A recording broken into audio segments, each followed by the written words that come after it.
नमस्कार दोस्तों, Praveen classes YouTube channel में आप सभी का एक बार फिर से मैं प्रवीण सत्संगी सर बहुत बहुत स्वागत करता हूं।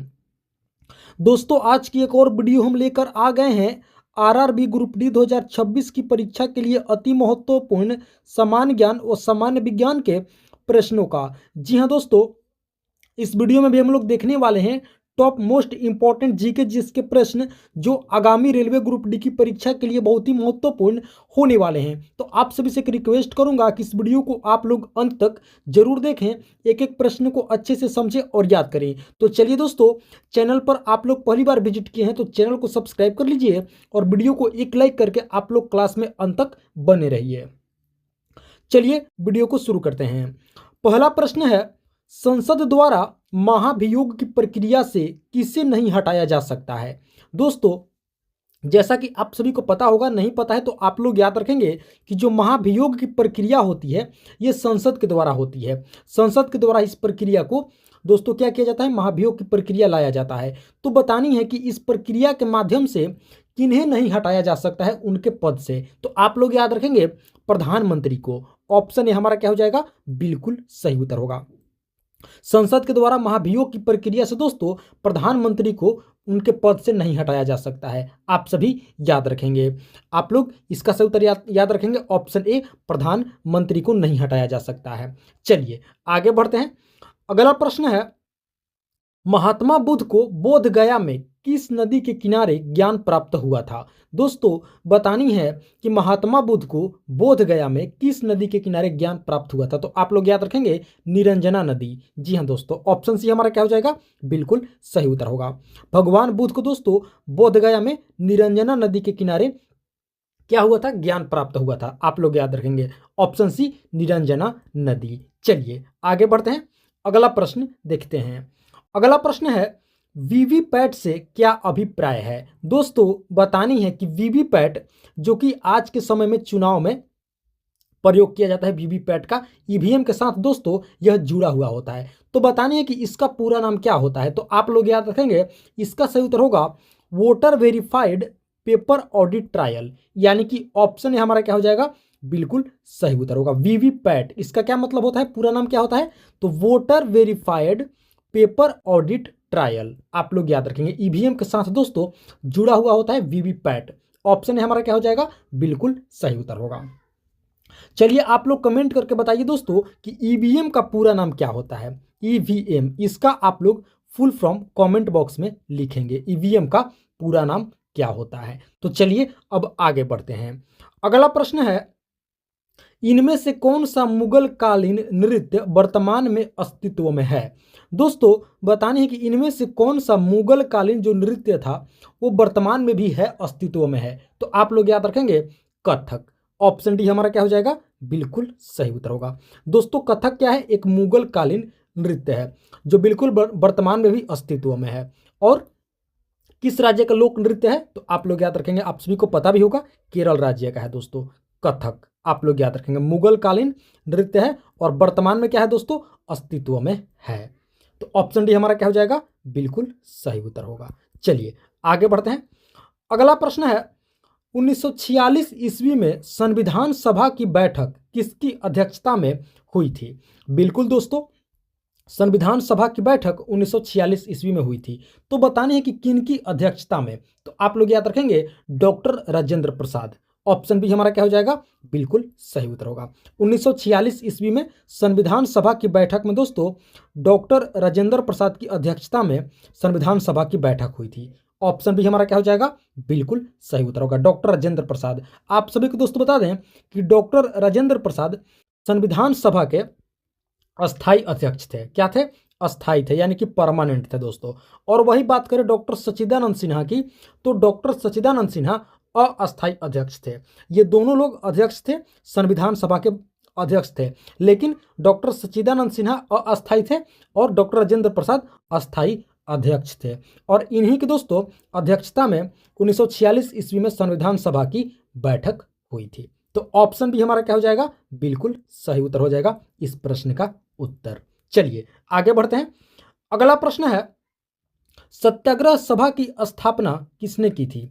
दोस्तों बतानी है कि सत्याग्रह सभा की स्थापना किसने की थी? तो आप लोग याद रखेंगे महात्मा गांधी। ऑप्शन डी हमारा क्या हो जाएगा? बिल्कुल सही उत्तर होगा। सत्याग्रह सभा की स्थापना किसने की थी? तो आप लोग याद रखेंगे महात्मा गांधी। चलिए आगे बढ़ते हैं। अगला प्रश्न है, मणिपुरी शास्त्रीय नृत्य निम्नलिखित में से किस देवता को समर्पित होता है? दोस्तों बताने कि मणिपुरी शास्त्रीय नृत्य किस देवता को समर्पित होता है? तो आप लोग याद रखेंगे राधा कृष्ण। ऑप्शन है हमारा क्या हो जाएगा? बिल्कुल सही उत्तर होगा। मणिपुरी शास्त्रीय नृत्य किस देवता को समर्पित होता है? तो आप लोग याद रखेंगे राधा कृष्ण को। Option A. चलिए आगे बढ़ते हैं दोस्तों, अगले प्रश्न की ओर चलते हैं। अगला प्रश्न है, ऑल इंडिया फॉरवर्ड ब्लॉक की स्थापना किसने की थी? दोस्तों बताने हैं कि ऑल इंडिया फॉरवर्ड ब्लॉक की स्थापना किनके द्वारा किया गया था? ऑल इंडिया फॉरवर्ड ब्लॉक की, तो आप लोग याद रखेंगे सुभाष चंद्र बोस। ऑप्शन सी हमारा क्या हो जाएगा? बिल्कुल सही उत्तर होगा। ऑल इंडिया फॉरवर्ड ब्लॉक की स्थापना किसने की थी? तो आप लोग याद रखेंगे सुभाष चंद्र बोस ने। ऑप्शन सी इस प्रश्न का सही उत्तर होगा। चलिए आगे बढ़ते हैं। अगला प्रश्न है, विश्व छात्र दिवस प्रतिवर्ष कब मनाया जाता है? दोस्तों बतानी है कि वर्ल्ड स्टूडेंट्स डे प्रतिवर्ष कब मनाया जाता है? तो आप लोग याद रखेंगे दोस्तों, इसका सही उत्तर होगा 15 अक्टूबर को। ऑप्शन बी, ऑप्शन बी इसका सही उत्तर होगा।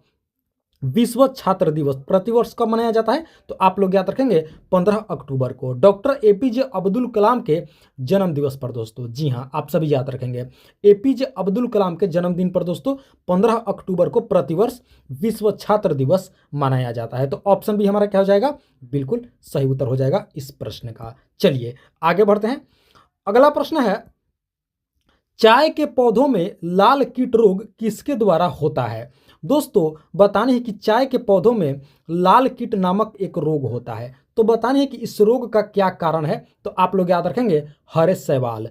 ऑप्शन है हमारा क्या हो जाएगा? बिल्कुल सही उत्तर होगा। चाय के पौधों में लाल कीट रोग किसके द्वारा होता है? तो आप लोग याद रखेंगे हरे शैवाल के द्वारा पौधों में, चाय के पौधों में लाल कीट रोग होता है। ऑप्शन है इस प्रश्न का सही उत्तर होगा। चलिए आगे बढ़ते हैं दोस्तों। अगले प्रश्न से पहले आप सभी से एक रिक्वेस्ट करूंगा कि अभी तक आप लोगों ने इस वीडियो को एक लाइक नहीं किए हैं, तो दोस्तों आप लोग इस वीडियो को एक लाइक जरूर कर देंगे।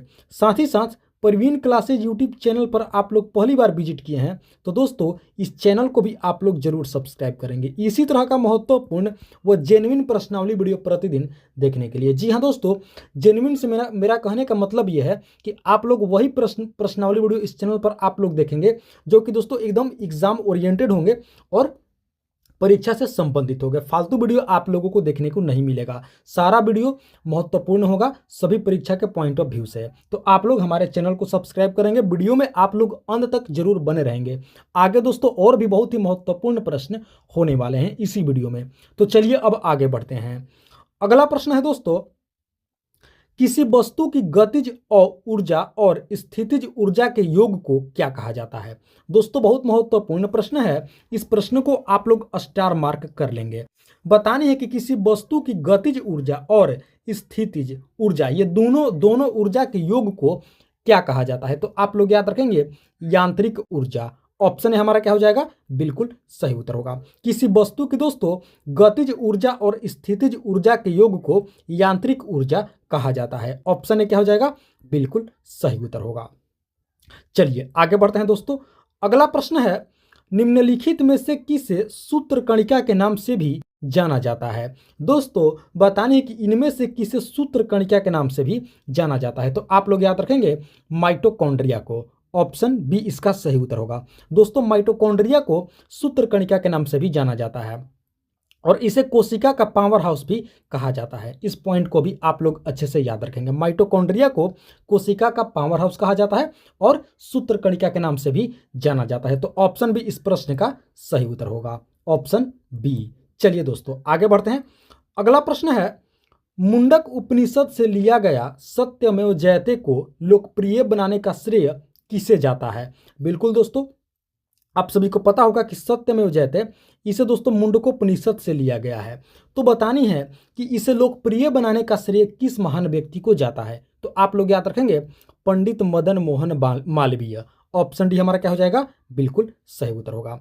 मुंडक उपनिषद से लिया गया सत्यमेव जयते को लोकप्रिय बनाने का श्रेय किन्हें जाता है, तो दोस्तों पंडित मदन मोहन मालवीय को श्रेय जाता है सत्यमेव जयते को लोकप्रिय बनाने का। तो ऑप्शन डी हमारा क्या हो जाएगा, बिल्कुल सही उत्तर हो जाएगा। चलिए आगे बढ़ते हैं।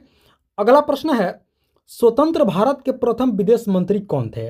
दोस्तों बतानी है कि स्वतंत्र भारत के प्रथम विदेश मंत्री यानी कि फॉरेन मिनिस्टर कौन थे, तो आप लोग याद रखेंगे जवाहरलाल नेहरू। ऑप्शन बी इसका सही उत्तर होगा। स्वतंत्र भारत के प्रथम विदेश मंत्री थे और प्रथम प्रधानमंत्री भी थे दोस्तों, आप लोग याद रखेंगे। प्रधानमंत्री के साथ साथ प्रथम विदेश मंत्री भी थे जवाहरलाल नेहरू। ऑप्शन बी इस प्रश्न का सही उत्तर हो जाएगा। चलिए आगे बढ़ते हैं।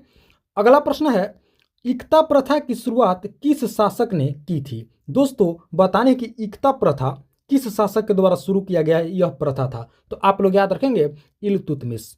ऑप्शन ए इल्तुतमिश ने दोस्तों इकता प्रथा की शुरुआत की थी। कब, तो आप लोग याद रखेंगे 1206 में। कब दोस्तों, तो 1206 ईस्वी में इल्तुतमिश ने दोस्तों इकता प्रथा की शुरुआत की थी। तो ऑप्शन ए हमारा क्या हो जाएगा, बिल्कुल सही उत्तर हो जाएगा। चलिए आगे बढ़ते हैं। अगला प्रश्न है, मिसिंग जनजाति निम्नलिखित में से किन राज्यों में निवास करती है। दोस्तों जनजाति का नाम है मिसिंग। बताने कि इनमें से यह जनजाति किन राज्यों में निवास करती है, तो आप लोग याद रखेंगे ऑप्शन डी असम और अरुणाचल प्रदेश में। इस प्रश्न का राइट आंसर क्या होगा, ऑप्शन डी। मिसिंग जनजाति किस राज्य में निवास करती है, तो असम और अरुणाचल प्रदेश में। Option D. चलिए आगे बढ़ते हैं। अगला प्रश्न है, साइप्रस की राजधानी कहाँ है। दोस्तों बताने कि साइप्रस देश की राजधानी कहाँ है, तो आप लोग याद रखेंगे निकोसिया। ऑप्शन ए इसका सही उत्तर होगा। साइप्रस देश की राजधानी कहाँ है, तो आप लोग याद रखेंगे निकोसिया। चलिए आगे बढ़ते हैं। अगला प्रश्न है, निम्नलिखित में से कौन सी नदी पश्चिमी घाट से निकलती है। दोस्तों बताने कि इनमें से कौन सी नदी पश्चिमी घाट से निकलती है, तो आप लोग याद रखेंगे कृष्णा। ऑप्शन बी इसका सही उत्तर होगा। दोस्तों कृष्णा नदी पश्चिमी घाट से निकलने वाली नदी है, अतः इस प्रश्न का ऑप्शन बी सही उत्तर होगा। चलिए अगले प्रश्न की ओर बढ़ते हैं। अगला प्रश्न है, निम्नलिखित में से कौन सी एक उत्कृष्ट यानी कि नोबेल धातु है। बतानी है दोस्तों कि इनमें से कौन सी एक उत्कृष्ट धातु है यानी कि नोबेल धातु है, तो आप लोग याद रखेंगे चांदी। ऑप्शन बी इसका सही उत्तर होगा। चांदी यानी कि सिल्वर क्या है दोस्तों, एक उत्कृष्ट नोबेल धातु है। ऑप्शन बी हमारा क्या हो जाएगा, बिल्कुल राइट आंसर होगा। चलिए आगे बढ़ते हैं। अगला प्रश्न है, डॉल्फिन के समूह को क्या कहा जाता है। दोस्तों बतानी है कि डॉल्फिन के समूह को क्या कहा जाता है, ग्रुप को क्या कहा जाता है, डॉल्फिन के ग्रुप को, तो आप लोग याद रखेंगे पॉड। ऑप्शन डी इसका सही उत्तर होगा। डॉल्फिन के समूह को क्या कहा जाता है, तो आप लोग याद रखेंगे पॉड कहा जाता है दोस्तों। ऑप्शन डी इस प्रश्न का राइट आंसर हो जाएगा। चलिए आगे बढ़ते हैं। अगला प्रश्न है, प्रसिद्ध यात्री जहाज टाइटैनिक किस देश का था। दोस्तों आप सभी को पता होगा टाइटैनिक जहाज के बारे में, तो बतानी है कि यह जहाज जो कि एक यात्री जहाज था किस देश का था, तो आप लोग याद रखेंगे ग्रेट ब्रिटेन। ऑप्शन सी इसका सही उत्तर होगा, यानी कि ब्रिटेन का दोस्तों प्रसिद्ध यात्री जहाज टाइटैनिक था, ब्रिटेन का। ऑप्शन सी इस प्रश्न का राइट आंसर होगा। चलिए आगे बढ़ते हैं। अगला प्रश्न है, चाणक्य का एक अन्य नाम क्या था। दोस्तों बतानी है कि चाणक्य का एक और नाम क्या था, तो आप लोग याद रखेंगे चाणक्य का दोस्तों एक और नाम था विष्णुगुप्त। ऑप्शन ए इसका सही उत्तर होगा। चाणक्य का एक अन्य नाम क्या था, तो आप लोग याद रखेंगे एक अन्य नाम था विष्णुगुप्त। ऑप्शन ए इस प्रश्न का सही उत्तर होगा। चलिए आगे बढ़ते हैं। अगला प्रश्न है, अभ्रक उत्पादन में भारत का अग्रणी राज्य कौन सा है। अभ्रक यानी कि माइका। बताने दोस्तों कि अभ्रक के उत्पादन करने में भारत का अग्रणी राज्य कौन सा है, तो आप लोग याद रखेंगे बिहार। ऑप्शन ए इसका सही उत्तर होगा। बिहार दोस्तों अग्रणी राज्य है किसके उत्पादन में, तो अभ्रक यानी कि माइका के उत्पादन में। तो ऑप्शन आप लोग याद रखेंगे वो राज्य है बिहार। चलिए आगे बढ़ते हैं दोस्तों। अगला प्रश्न है, 2015 में कौन सा देश विश्व व्यापार संगठन में 144वें सदस्य के रूप में शामिल हुआ। दोस्तों प्रश्न को एक बार फिर से पढ़ते हैं। प्रश्न है 2015 में कौन सा देश विश्व व्यापार संगठन में 144वें सदस्य के रूप में क्या हुआ, शामिल हुआ विश्व व्यापार संगठन में, तो आप लोग याद रखेंगे अफगानिस्तान। ऑप्शन डी इसका सही उत्तर होगा। दोस्तों अफगानिस्तान 144वें सदस्य के रूप में शामिल हुआ विश्व व्यापार संगठन में कब? तो आप लोग याद रखेंगे 2015 में। तो ऑप्शन डी इसका सही उत्तर होगा, आप लोग याद रखेंगे अफगानिस्तान। चलिए आगे बढ़ते हैं। अगला प्रश्न है, भारत में मीठे पानी की सबसे बड़ी झील निम्नलिखित में से कौन सी है? दोस्तों बतानी है कि भारत में मीठे पानी की सबसे बड़ी झील इनमें से कौन सी है? तो आप लोग याद रखेंगे वुल्लर झील। ऑप्शन डी इसका सही उत्तर होगा, वुल्लर झील, जो कि दोस्तों जम्मू कश्मीर राज्य में स्थित है। भारत में मीठे पानी की सबसे बड़ी झील है वुल्लर झील, जम्मू कश्मीर में है दोस्तों, आप सभी याद रखेंगे। चलिए आगे बढ़ते हैं। अगला प्रश्न है, हाइड्रोजन, हीलियम और अन्य आयनिक गैसों के तारे के बीच धूल के बादल को क्या कहा जाता है? दोस्तों प्रश्न है कि हाइड्रोजन, हीलियम और अन्य आयनिक गैसों के तारे के बीच धूल के बादल को क्या कहा जाता है? तो आप लोग याद रखेंगे धूल के बादल को नेब्यूला कहा जाता है दोस्तों। ऑप्शन सी इसका सही उत्तर होगा। हाइड्रोजन, हीलियम और अन्य आयनिक गैसों के तारों के जो बीच में धूल के बादल होते हैं उसे क्या कहा जाता है? तो इसे नेब्यूला कहा जाता है दोस्तों। ऑप्शन सी इसका सही उत्तर होगा, आप लोग याद रखेंगे। चलिए आगे बढ़ते हैं। अगला प्रश्न है, भारत में गणतंत्र दिवस परेड में मुख्य अतिथि के रूप में आमंत्रित किए जाने वाले पहले अमेरिकी राष्ट्रपति कौन थे? दोस्तों भारत में गणतंत्र दिवस परेड में मुख्य अतिथि के रूप में आमंत्रित किए जाने वाले प्रथम अमेरिकी राष्ट्रपति थे बराक ओबामा। ऑप्शन डी इसका सही उत्तर होगा, आप लोग याद रखेंगे। बराक ओबामा दोस्तों अमेरिका के प्रथम राष्ट्रपति थे जो भारत में गणतंत्र दिवस परेड में दोस्तों मुख्य अतिथि बने थे। आप लोग याद रखेंगे कौन थे दोस्तों? Barack Obama. ऑप्शन डी इस प्रश्न का सही उत्तर होगा। चलिए आगे बढ़ते हैं। अगला प्रश्न है, सारंग, मूंग तथा खैरा निम्नलिखित में से किस जीव की नस्लें हैं? दोस्तों बतानी है कि सारंग, मूंग और खैरा ये तीनों किस जीव की नस्लें हैं? तो आप लोग याद रखेंगे मधुमक्खी। ऑप्शन ए इसका सही उत्तर होगा, आप लोग याद रखेंगे। सारंग, मूंगा तथा खैरा ये किस जीव की दोस्तों नस्लें हैं? तो आप लोग याद रखेंगे मधुमक्खी। तो ऑप्शन ए हमारा क्या हो जाएगा? बिल्कुल सही उत्तर होगा। चलिए आगे बढ़ते हैं। अगला प्रश्न है, सर्वाधिक पशुधन वाला राज्य कौन सा है? दोस्तों बतानी है कि सबसे अधिक पशुधन वाला राज्य भारत का कौन सा है? तो आप लोग याद रखेंगे उत्तर प्रदेश। ऑप्शन बी इसका सही उत्तर होगा। सर्वाधिक पशुधन वाला राज्य कौन सा है दोस्तों? तो आप लोग याद रखेंगे दोस्तों उत्तर प्रदेश है। तो इस प्रश्न का सही उत्तर क्या हो जाएगा? Option B. चलिए आगे बढ़ते हैं। अगला प्रश्न है, डायमंड हार्बर निम्नलिखित में से किस भारतीय राज्य या शहर का उपनाम है? दोस्तों बताने है कि डायमंड हार्बर इनमें से किस भारतीय राज्य या शहर का क्या है? उपनाम है डायमंड हार्बर। तो आप लोग याद रखेंगे कोलकाता। ऑप्शन डी इस प्रश्न का सही उत्तर होगा। दोस्तों कोलकाता को डायमंड हार्बर के नाम से जाना जाता है, आप सभी याद रखेंगे। चलिए आगे बढ़ते हैं। अगला प्रश्न है, द्रोणाचार्य पुरस्कार निम्नलिखित में से किन्हें दिया जाता है? दोस्तों बताने है कि द्रोणाचार्य पुरस्कार इनमें से किन्हें दिया जाता है? तो आप लोग याद रखेंगे खेल प्रशिक्षकों को। ऑप्शन बी इसका सही उत्तर होगा। दोस्तों खेल प्रशिक्षकों को द्रोणाचार्य पुरस्कार दिया जाता है। ऑप्शन बी हमारा क्या हो जाएगा? बिल्कुल राइट आंसर होगा। द्रोणाचार्य पुरस्कार किन्हें दिया जाता है? तो आप लोग याद रखेंगे खेल प्रशिक्षकों को। Option B. तो दोस्तों ये थी हमारी आज की आरआरबी ग्रुप डी 2026 की परीक्षा के लिए अति महत्वपूर्ण समान ज्ञान व समान विज्ञान के प्रश्नावली वीडियो। आशा करते हैं इस वीडियो को आप लोग अंत तक जरूर देखे होंगे, एक एक प्रश्न को अच्छे से समझे होंगे और याद भी कर लिए होंगे। तो आप सभी से एक बार फिर से रिक्वेस्ट करूंगा कि इस वीडियो को आप लोग अभी तक एक लाइक नहीं किए हैं तो दोस्तों आप लोग इस वीडियो को एक लाइक जरूर कर देंगे। साथ ही साथ प्रवीण क्लासेज यूट्यूब चैनल पर आप लोग पहली बार विजिट किए हैं तो दोस्तों इस चैनल को आप लोग सब्सक्राइब करके हमारे साथ अवश्य जुड़ेंगे। कहीं कोई त्रुटि है तो उसका भी आप लोग हमें कमेंट करके जरूर बताएंगे। बाकी वीडियो आप लोगों को कैसी लगी, प्रश्न का लेवल कैसा था, ये भी आप लोग हमें कमेंट करके दोस्तों जरूर बताएंगे। तो इस वीडियो में फिलहाल इतना ही, मिलते हैं एक और मोस्ट इंपॉर्टेंट वीडियो लेकर के। तब तक के लिए दोस्तों आप सभी का बहुत बहुत धन्यवाद। जय हिंद।